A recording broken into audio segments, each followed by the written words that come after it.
Hey everyone, welcome back to our channel.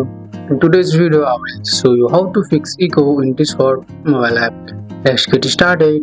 If you are using earphones with a mic, make sure that mic isn't too close to your mouth against your throat. That can cause feedback or echo.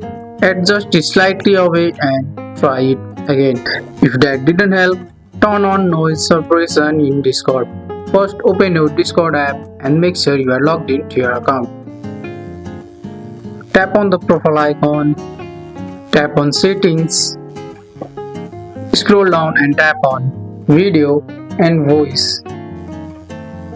Look for noise suppression or automatic gain control. Turn it on. This helps block background noise and echo. If it's still not working, update your Discord app.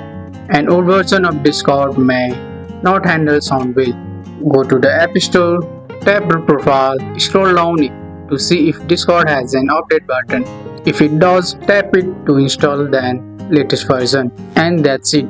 Using earphones, enable noise suppression and adjusting volume usually fix echo problem in Discord mobile app.